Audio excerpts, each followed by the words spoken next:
Yoma Daf Kafret Hamoud Bet. Chers amis, aujourd'hui, un mood extrêmement intéressant. Bezrat Hashem.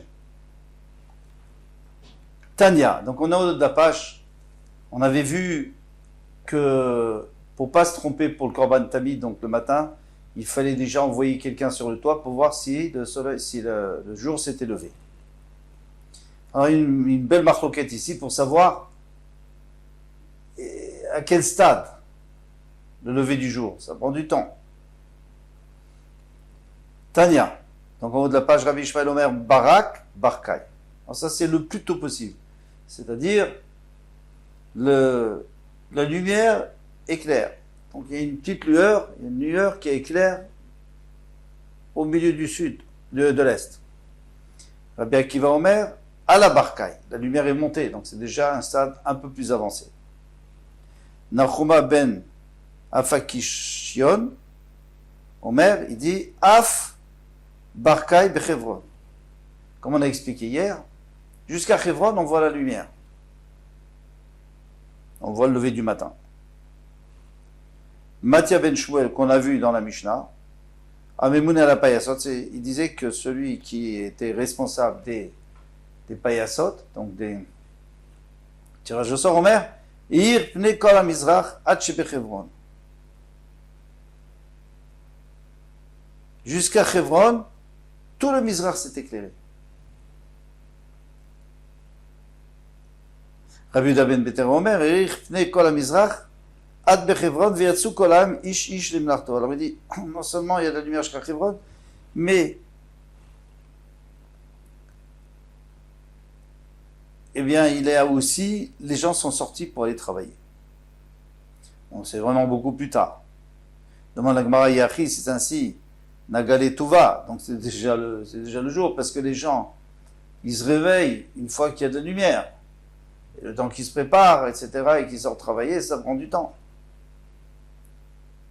Et c'est pas juste d'attendre tellement longtemps pour faire le Korban Tamid. On va répondre, Ischor Poalim Kamrinan. Moi, je ne dis pas les gens qui vont, je ne voulais pas dire les gens qui vont travailler, les gens qui vont louer des Poalim, louer des employés. Ils vont un peu partout, ils crient, qu'est-ce qui veut venir travailler pour moi aujourd'hui? Donc, ils sont obligés d'aller très très tôt parce qu'après les gens sont partis. Amar Rav Safra. Alors Rav Safra lui profite pour nous dire que puisqu'on a vu qu'il fallait se dépêcher pour faire le Korban Tamid, alors on va apporter aussi des exemples d'Avraham Avinu qui se dépêchait pour faire Tfilat Mincha. Tzilouté d'Avraham, donc la Tfilat de Mincha d'Avraham Avinu, Michi Meshachare Kotle. À partir du moment où le mur, le côté est du mur est foncé. Alors, le matin, il y a le soleil qui est à l'est, donc le côté est du mur est éclairé, et c'est l'ouest qui est à l'ombre. Et à partir du moment de midi, eh bien, le côté est est à l'ombre. D'ailleurs, le côté d'ouest est aussi à l'ombre, parce qu'il y a l'épaisseur du mur, donc le soleil est juste en haut. Donc, les deux côtés, c'est l'ombre. Mais dès que ça passe, donc ça va éclairer le côté ouest, et le côté sud, il restera à l'ombre. Donc ça dira midi. Amar Rav Yosef a dit, Anan me Avram nikum veligma. Nous, on doit apprendre d'Avraham Avinu de faire la même chose, de faire mincha. On ne fait pas mincha tout de suite, on fait une demi-heure après, on va voir. Mais il dit, pourquoi tu vas prendre d'Avraham Avinu? Mais Avraham Avinu, c'est quelqu'un d'exceptionnel, on n'est pas capable de savoir exactement à quelle heure c'est midi, c'est très dur. Et puis on n'est pas aussi prompt et rapide qu'Avraham Avinu, donc on ne peut pas nous exiger une chose pareille. Amarava, Rava lui a dit, Tana, Gamar me Avraham, moi je t'apporte. Un Tana qui a une Braïta qui a appris de Avraham Avinu pour nous, et toi tu dis non, Vana no Gamrinan Mene, non, on ne va pas apprendre. Les Tania, il est écrit, le 8e jour, il faut faire la Brit Mila de l'enfant. Mais en réalité, puisque tu dis Yom, c'est-à-dire le jour entier, je pourrais faire Brit Mila. Et là, chez Zrizim, Magdim les mitzvot, mais ceux qui sont Zrizim, ceux qui se dépêchent, ils font les mitzvot rapidement, tout de suite. Chez Neymar, comme il est écrit, Shkem Avram Baboker. Et Avraham Avinu, lorsqu'il devait faire sacrifier son fils, en tous les cas, on lui avait demandé de le faire. Eh bien, il n'a pas traîné, malgré du fait qu'il ne voulait pas trop le faire. Mais il avait tellement de plaisir de faire plaisir à Hachem qu'il s'est levé tôt le matin vers Chavoshet Chamoro, il a même attelé lui-même son âne et il est parti. Donc c'est sûr que nous aussi on doit se dépêcher. Et là, alors Rava dit, non, mais c'est pas ça le problème. Rav Yosef, Hakakashiale, lui il a une autre question. Toi tu me dis qu'il faut apprendre d'Avraham Avinu, mais tu vois bien que c'est pas vrai. Pourquoi? Detnan, comme il était dans la Mishnah, Chal Arve Psachim Diot Berev Shabbat. Si Erev Pessah tombe Shabbat, tombe Erev Shabbat, pardon, eh bien, Nishchad, Beshesh ou Merza, parce que comme c'est Erev Shabbat, donc on n'a pas le temps, ils font encore le cuir avant Shabbat, donc on fait le plus tôt possible. Donc Nishchad, Beshesh ou Marza, 8h30, à la 6h30, c'est-à-dire une demi-heure après Chatzot Hayom, une demi-heure après midi. Vekaref, Besheva ou Merza, ça prend une heure et finalement on peut l'approcher à la 7h30. Venishchete, Michim Meshachre Kotle, pourquoi on ne fait pas la shrita dès que l'ombre tombe sur le côté est, comme tu as dit, qu'il faut faire comme Avraham Avinu, c'est-à-dire à midi, pourquoi à midi et demi? Alors il m'a répondu, non, c'est pas la même chose. Maïkoucha, quelle est la question? C'est pas une question. Vedinma Kotle de Betamikdash, Beshesh ou Merza Meshachre. Peut-être que les murs de Betamikdash, c'est seulement à 6h30 ou à midi et demi, si vous voulez, que ils étaient en Mishum de Lomechavne Tova, parce qu'ils ne sont pas droits. En fait, c'était comme une muraille qui est très épaisse en bas et étroite en haut. Donc, lorsque le soleil est en haut, eh bien, comme le mur est un peu penché des deux côtés, donc, à midi, les deux côtés sont totalement éclairés. Il faut vraiment que le soleil se décale vers l'ouest pour que l'est soit à l'ombre. Donc, ça prend encore une demi-heure. Alors là, je comprends. Et c'est pour cette raison qu'au Beth Amikdash, on était obligé d'attendre. Parce qu'on n'avait aucun moyen de vérifier que Chatzot était là. Inami, une autre raison. Et ça pourrait expliquer pourquoi nous, si nous faisons pas Mincha à midi, mais on fait à midi et demi. Quand je dis midi et demi, en admettant que Chatzot est à midi. Shane Avraham, c'est différent Avraham, dit Stagninuch Gdola et Tabelibo. C'était un grand astronome, Avraham Avinu. Il savait exactement à quelle heure il fallait faire Mincha. Et le reste aussi. Inami Mishum des Zaken Vyoshev et Yeshiva Ava. Il était Zaken, c'est-à-dire il était Ze Shekana Chochma. Ze Shekana Chochma, c'est-à-dire il a acquis la Chochma, Vyoshev et Yeshiva, et il était assis, il étudiait tout le temps. D'où sait-on? Peut-être qu'il était vieux. Non, parce que sa femme a déjà dit longtemps avant, elle a dit Vadoni Zaken, et mon mari est vieux, il avait que 100 ans. Et là, on parle de dizaines d'années plus tard. D'Amar Aframa Bachanina, parce que Aframa Bachanina dit Miyemem Shelavotenu, c'est-à-dire au temps de nos ancêtres avant Kabbalat Torah, Lo Parsha Yeshiva Mehem. Il n'y a pas eu un moment où il n'y avait pas des gens qui étudiaient et qui étaient des Chachamim. Et après Kabbalat Torah, ça c'est sûr, Kavachomer a plus forte raison. Ayob et Mitzrayim, Yeshiva Imahem, lorsqu'ils étaient en Mitzrayim, il y avait la Yeshiva, il y avait l'étude de la Torah, Shnema. Comme il dit de vers Safta Zikni Israël, va réunir les anciens d'Israël. Ça c'était en Mitzrayim encore, avant de sortir. Tu peux pas me dire que c'était tous les anciens d'Israël, parce que sur 600 000, alors il y avait combien de personnes âgées? Il y avait quoi? Il y avait des milliers, pas possible. Ayob et Midbar, ils étaient dans le Midbar, et Yeshiva Imahem, là aussi, chez Nemar Asfadi, Esfali, réunis pour moi 70, Shivim, Ish, Bizikne Israël, 70 hommes. Et il y a beaucoup plus que 70 vieillards dans le Israël. Donc c'est-à-dire qu'ici on ne parle pas du tout de l'âge, mais on parle Ze Shekana Chochma Zaken, Ze Shekana Chochma, ça veut dire celui qui a acquis la Chochma. Avraham Avinu Zaken Vyoshev Yeshiva Ava. Avraham Avinu aussi, on a vu qu'il était Zaken, chez Nehemar, Ve Avram Zaken, Babayamim. Et il venait dans les jours, c'est-à-dire qu'il était très âgé. Mais en vérité, c'est pas ça qui nous intéresse, qu'il était âgé, parce que ça, on le sait déjà, depuis longtemps, il est âgé. Ce qui nous intéresse, c'est qu'il avait acquis une chokma extraordinaire. Yitzhak Avinu, la même chose, Zaken Veyoshev Veyeshiva Aya. Chez Nemar Vayik Zaken Yitzhak, lorsque Yitzhak était âgé. Mais après, il y a écrit qu'il ne voyait plus. Ses yeux se sont affaiblis. Alors, moi, je peux dire, c'est parce qu'il était vraiment vieux, pas du tout parce qu'il était chacham. La même chose, on va tout de suite répondre à la question. Yaakov Avinu Zaken Vyoshev Yeshiva. Yaakov Avinu aussi, pourquoi Aya? il était zaken, et il étudiait tout le temps. Chez Nehemar, Vene Israël Kavnu Mizoken. Et les yeux d'Israël, de Yaakov, ils sont devenus lourds parce qu'il était vieux. Ici, c'est sûr que c'est pas vieux. Pourquoi? Parce que de dire que Yaakov et Yitzhak, ils étaient vieux, c'est pour ça qu'ils voyaient plus un petit peu. C'est pas joli, on parle pas comme ça. On dit pas, ouais, il est vieux, donc il voit pas. Non. C'est pas qu'il est vieux, c'est qu'il est devenu tellement sage et qu'il a tellement étudié que ses yeux se sont affaiblis. C'est normal. Normal. Alors aujourd'hui, on a des lunettes. Ça va mieux. Eliezer, Eved Avraham, Zaken, Ve'yoshev Be'yishivaya.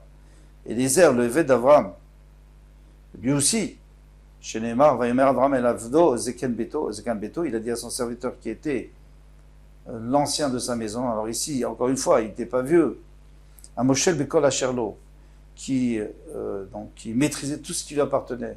Le Pshat Pachout, c'est-à-dire que c'est lui qui gérait, c'était l'intendant. Amarabi Elazar, chez Moshel Betorah Drabo, c'est-à-dire il arrivait à maîtriser la Torah de son maître. Il avait tout compris, il avait tout appris d'Avraham Avinu, et il arrivait à, d'ailleurs il le renseignait, comme on va voir. Ou Damesek Eliezer, on l'appelait Damesek Eliezer. Damesek Eliezer, ça peut vouloir dire qu'il vient de Damasek. Pas un problème. Non, parce qu'il ne fallait pas dire ça, il fallait dire Eliezer, mais Damasek. Ou alors Eliezer, Damashki. Pourquoi tu me dis maintenant Damasek Eliezer? Amar Belazar, chez Dolé ou Mashke Mitorato Shel Rabo. Damasek, Dolé, Dolé, donc Dalet. Mashke, et Kouf, dans Mashke aussi. Donc en fait, c'est une abréviation. Celui qui puise et qui fait boire aux autres de la Torah, Mitorato Shel Rabo, la Acherim. Donc c'était lui qui enseignait aux autres. Donc il avait vraiment maîtrisé et compris la Torah de son maître et il était zaken. Voilà. Donc jusqu'ici on a appris que Avraham Avinu était tout ça pour. On a commencé pour dire qu'il était zaken, il avait de la chorma, donc lui il pouvait savoir exactement à quelle heure était le Chatzot. Nous on n'arrive pas à savoir, donc on attend encore une demi-heure. Bien qu'avec les calculs on arrive, mais c'est fini maintenant, on ne peut pas changer. C'est une takanat rachamim. Amarav, qui aime Avraham Avinu kol la Torah kula. Eh bien, Avraham Avinu a accompli les 613 mitzvot. Chez Nehemar, comme il dit, Yaakov, et Kev, Asher Shamar Avraham Bekoli. Grâce à ce que Avraham Avinu a écouté ma voix.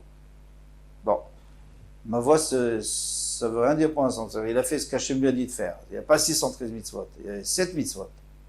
On va voir 8 avec la Brit Mila. Les Bnei Noach, ils devaient écouter, ils devaient faire 7 mitzvot. Amarav Shimi Bachaya, les Rav. Shimi Bachaya dit à Rav, Ve'ema Sheva mitzvot. Peut-être c'est que les 7 mitzvot. Aïkana Mila, non, c'est pas possible parce qu'il y a aussi la Mila. Quelles sont les 7 mitzvot?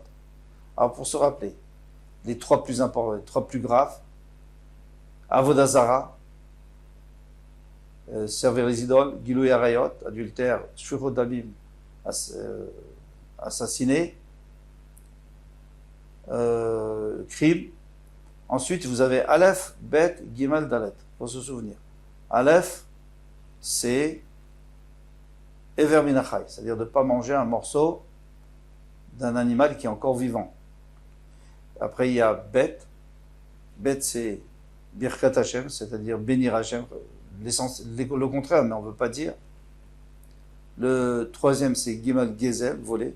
Et le quatrième, c'est Dinim, c'est l'obligation de mettre des juges et des tribunaux pour pas qu'il y ait pour punir les mécréants. Alors Agmara nous dit, bon d'accord, alors il y en a 8, parce qu'il y a aussi Brit Mila, parce que ça c'est sûr qu'Hachem lui a dit de faire Brit Mila. Vema Sheva Mitzvot Mila. Alors d'accord, il y en a 8. Amarle, Imken Mitzvotai Vetorotai. Pourquoi le passage continue dit qu'il a suivi mes mitzvot et ma Torah. L'Amali, pourquoi? Et mes Torot. L'Amali, pourquoi? Amarav, Vitema Ravashi. Alors justement, donc c'est pour nous apprendre qu'il a fait 613 mitzvot. Maintenant, Rav, il dit, Vitema Ravashi, qui aime Avraham Avinu, a fulu Hérouvé Tafshilin. Hérouvé Tafshilin, c'est les Chachamim qui ont institué que les rêves, Yom Tov qui est rêve Shabbat, on doit faire avant Yom Tov un Hérouvé Tafshilin pour pouvoir cuire pendant Yom Tov pour Shabbat.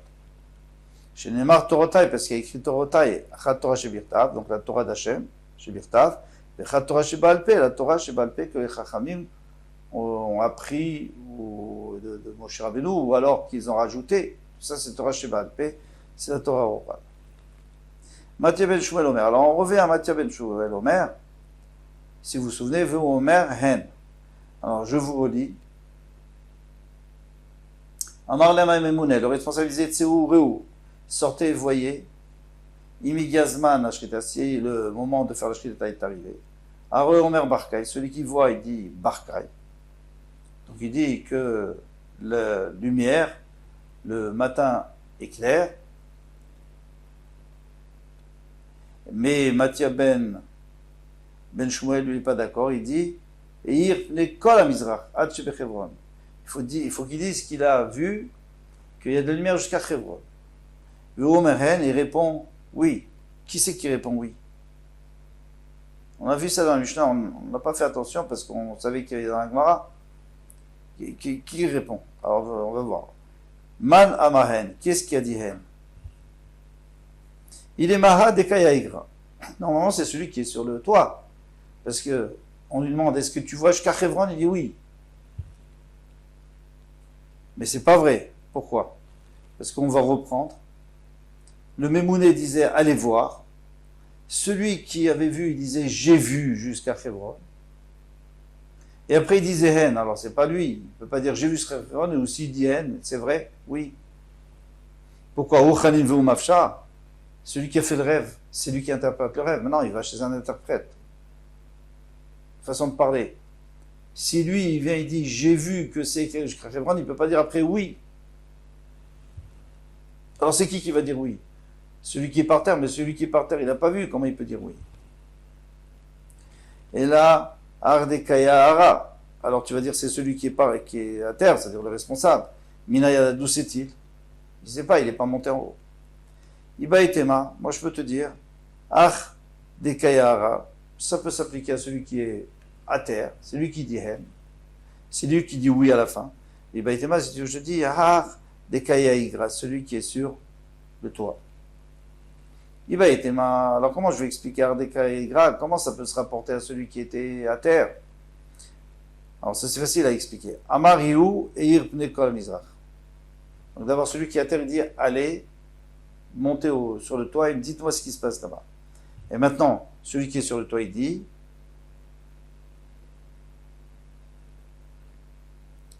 j'ai vu que la lumière, toute l'est est éclairée. Il va marler à Ardekayar. Alors, celui qui est à terre, il dit Ad Shebe Chevron, tu vois, jusqu'à Chevron. Il va marler He, Iouen. Alors, celui qui est sur le toit, il dit oui. Là, c'est clair. Il va être moi, je peux te dire à l'envers. Il va être Ardekayar, celui qui est sur la terre, c'est celui qui est à terre, c'est lui qui dit Hen, qui dit oui. Amariou, et Irpnekol Mizrach. C'est lui qui dit, celui qui est à terre, il dit, est-ce que tout l'Est a été éclairé? Il va marler, maintenant celui qui est sur le toit, il lui dit, est-ce que tu veux savoir seulement l'Est ou tu veux savoir Hatshebe Chevron, jusqu'à Chevron? Est-ce que tu veux savoir ça aussi? Oui, c'est vrai. Alors lui répond l'autre, il dit, va marler. Celui qui est à terre, il lui dit, oui, c'est ce que je voulais. Alors tout est réglé, parce qu'il a dit que c'est bon.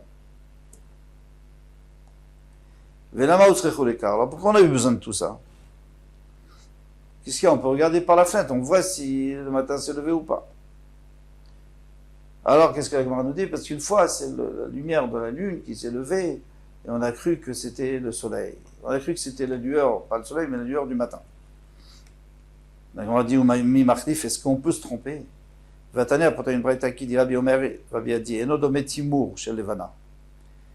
Le rayon de la lune, il n'est pas du tout les Timur Shel Chama, comme le rayon du soleil. Pourquoi Timur Shel Levana? Mais ta mère veolé kemaken. Le rayon, il monte vers le ciel, c'est tout. Tu vois une lumière comme ça qui monte vers le ciel. Timur Shel Chama, du soleil, Mafti Alekan ou Lekan, il rayonne de tous les côtés. Le soleil, il y a des rayons de tous les côtés. Donc tu ne peux pas te tromper. Tana de Rabbi Ishmael a répondu. Ils ont répondu au Beth-Amikdash de Rabbi Ishmael, Yom HaMeuna Naya. C'était un jour où il y avait des nuages. C'était un jour couvert. Ou Mafti Alekan ou Lekan. Alors une lumière qui est derrière un nuage, eh bien elle va traverser les trous qu'il y a entre les nuages, et donc il va y avoir un rayonnement. Même si c'est la lune, ça peut faire rayonner, et tu as l'impression que ça peut être le début, bien sûr, c'est pas vraiment le soleil, c'est pas le lever du soleil, mais c'est déjà le début du matin. Amar Rafapa il dit, Shmamina, on peut déduire d'ici, Yoma Deiva. Alors on va nous apprendre un peu de physique. Le jour où il y a du qui est couvert, Kule Shimsha, partout il y a du soleil. Il y a du soleil, ça veut dire des rayons de soleil de partout. Lema Inafkamina, qu'est-ce que ça peut faire? Ça change quoi? Les châteaux Khéorot pour savoir où. Parce que normalement, lorsqu'on a dépecé une bête, il faut tout de suite faire sécher avant que ça pourrisse au soleil.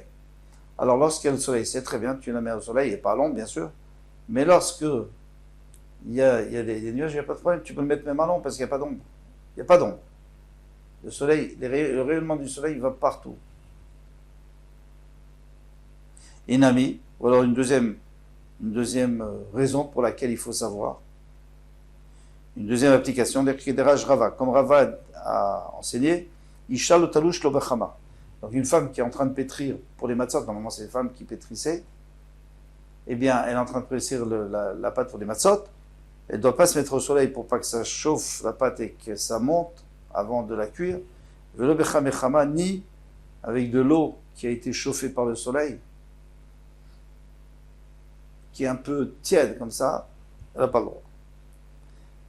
Alors, si c'est un jour où il y a du vrai soleil, alors il n'y a pas de problème, elle va à l'ombre, et c'est bon. Mais si maintenant c'est un jour où il n'y a pas de soleil, on ne voit pas de soleil parce qu'il traverse les nuages, alors il n'y a pas d'ombre. Alors dans ce cas-là, il faut qu'elle est vraiment à l'intérieur d'une maison, fermée. Alors on dit toujours que c'est plus dangereux de se promener lorsqu'il y a des nuages que lorsqu'il y a plus d'ultraviolet. Il y a plus, et c'est simple. Parce que lorsqu'il y a le soleil, on le voit et on fait attention. Lorsqu'il y a des nuages, on ne le voit pas. Et c'est pour ça qu'il y a des gens qui brûlent lorsqu'il y a justement des nuages. S'ils ne sont pas épais, bien sûr. Et on va voir encore autre chose là. Rav Nachman, Zuhama de Shimsha, Kaché Mishimsha. Donc c'est la chaleur humide du soleil, lorsqu'il est couvert, elle est plus difficile à supporter que la chaleur du soleil tout court, parce qu'elle est plus sèche.